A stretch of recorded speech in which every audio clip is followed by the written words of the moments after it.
Hi friends, welcome back to my YouTube channel. അപ്പോൾ ഇന്ന് plastic cover വെച്ചിട്ട് കുറച്ച് ഫ്ലവേഴ്സ് ഉണ്ടാക്കാനാണ് പോകുന്നത്.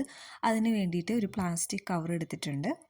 ഈ രീതിയിലാണ് പൂക്കൾക്ക് വേണ്ടിയിട്ടുള്ളത് നമ്മൾ കട്ട് ചെയ്തെടുക്കേണ്ടത്. ഇതേപോലെ 7 കട്ട് ചെയ്തെടുക്കണം. ഒരെണ്ണം ചെറുതാണെങ്കിൽ അതിനേക്കാളും കുറച്ച് വലുത്, അങ്ങനെ 7 ഇതേ രീതിയിൽ നമ്മൾ കട്ട് ചെയ്തെടുക്കണം. അടുത്തതായിട്ട് കട്ട് ചെയ്തതെല്ലാം കൂടിയിട്ട് ഒരുമിച്ച് വെക്കണം. അതിന് വേണ്ടിയിട്ട് വലുത് മുതൽ ചെറുത് വരെ ഓരോന്നിൻ്റെയും അളവനുസരിച്ച് ഒരുമിച്ച് വെക്കേണ്ടതാണ്.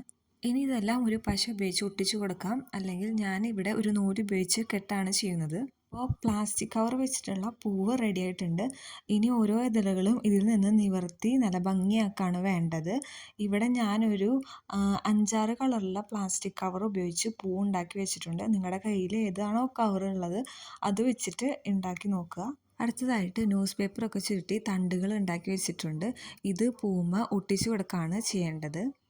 ഇതേപോലെ നമ്മൾ ഉണ്ടാക്കിയ എല്ലാ പൂക്കൾക്കും തണ്ടുകൾ ഒട്ടിച്ചു കൊടുക്കാവുന്നതാണ്.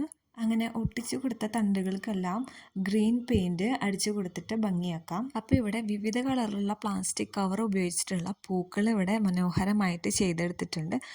നിങ്ങളുടെ വീട്ടിൽ ഇതുപോലെ കവറുകൾ ഉണ്ടെന്ന് വെച്ചാൽ ഒന്ന് ചെയ്ത് നോക്കുക. ഈ പൂക്കളല്ലാതും ഞാൻ മുന്നേ ചെയ്ത ഒരു ബോട്ടിലാട്ടിൻ്റെ കുപ്പിയിലാണ് വെക്കുന്നത്.